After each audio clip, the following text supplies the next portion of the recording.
माला जपते समय भूल कर भी नहीं करनी चाहिए ये गलतियाँ।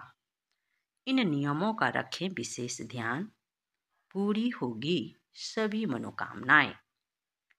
भगवान की पूजा के अलावा माला जपना भी भगवान से प्रार्थना करने का एक तरीका है।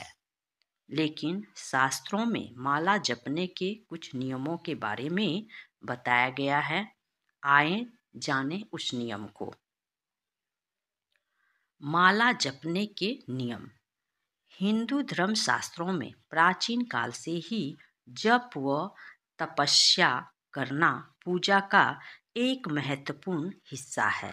जप अर्थात रिपीटेशन करना, जिसके लिए एक माला की जरूरत होती है और माला हाथ में लेकर एक मंत्र का जाप किया जाता है। आमतौर पर माला में 108 दाने होते हैं और इन दानों के खत्म होने तक जाप किया जाता है। मान्यता है कि माला जपने से भक्तों की मन की शांति प्राप्त होती है और वह खुद को भगवान के करीब महसूस करते हैं। लेकिन जापन करने के भी कुछ नियम होते हैं जिन्हें ध्यान जरूर रखना चाहिए। जाप के लिए माला का चयन।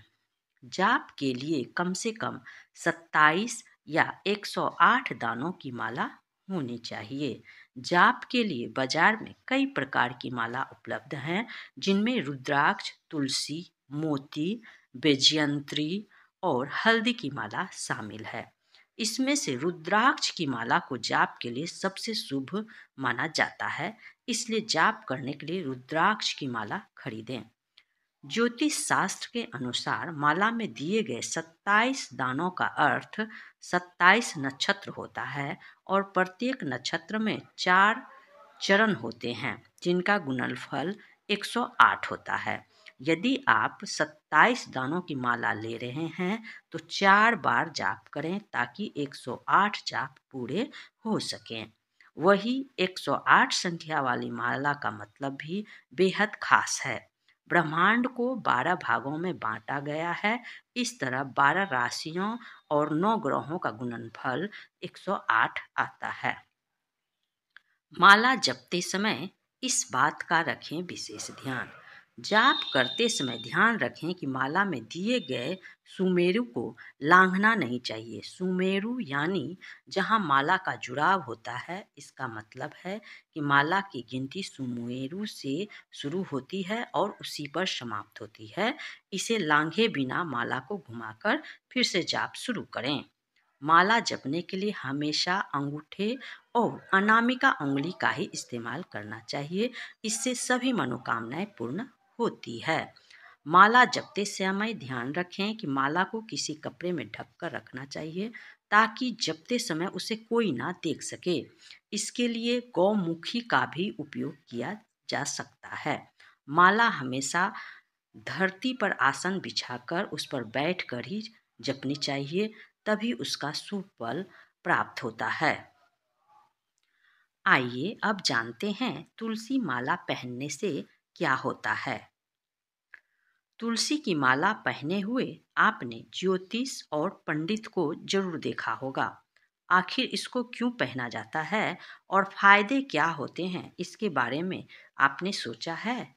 अगर नहीं तो अब जान लेते हैं। हिंदू धर्म में तुलसी कितनी महत्वपूर्ण है यह तो हम सभी जानते हैं।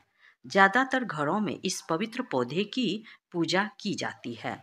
शास्त्रों के मुताबिक इस पौधे में माँ लक्ष्मी का वास होता है।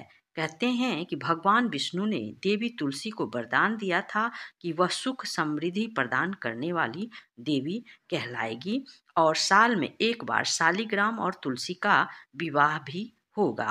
तुलसी दल के महत्व के बारे में तो आपने कई बार सुना होगा, लेकिन आज हम आपको इसकी माला के फायदे और नियम बताएंगे। मान्यता है कि तुलसी की माला पहनने से सभी कष्टों का निवारण होता है। तुलसी की माला पहनने के फायदे। माना जाता है कि तुलसी की लकड़ी से बनी माला पहनने से सभी कष्टों से छुटकारा मिल जाता है। तुलसी की माला धार्मिक होने के साथ साथ सेहत के लिए भी बहुत ज़्यादा फायदेमंद है। कहते हैं कि तुलसी की माला पहनने से बुध और शुक्र ग्रह मजबूत होता है, साथ ही मन शांत रहता है। तो चलिए जानते हैं वास्तु के मुताबिक तुलसी की माला पहनते वक्त किन बातों का ध्यान रखना चाहिए। तुलसी की माला पहनने से पहले उसे गंगा जल से धो लेना चाहिए और सूखने के बाद ही धारण करना चाहिए। जो लोग तुलसी की माला धारण करते हैं उन्हें रोजाना जाप करना होता है। इससे भगवान विष्णु की कृपा बनी रहती है। जो लोग तुलसी की माला पहनते हैं उन्हें सात्विक भोजन करना चाहिए। सात्विक भोजन का मतलब है प्याज, लहसुन, मांस, मछली आदि चीज़ों का सेवन नहीं करना चाहिए। स्थिति परिस्थिति चाहे जो भी हो, तुलसी की माला को शरीर से अलग नहीं करना चाहिए। तुलसी की लकड़ी से बनी माला पहनने से सभी कष्टों से छुटकारा मिल जाता है। कहते हैं कि तुलसी की माला पहनने से बुध और शुक्र ग्रह मजबूत होता है। जो लोग तुलसी की माला धारण करते हैं उन्हें रोजाना जाप करना होता है।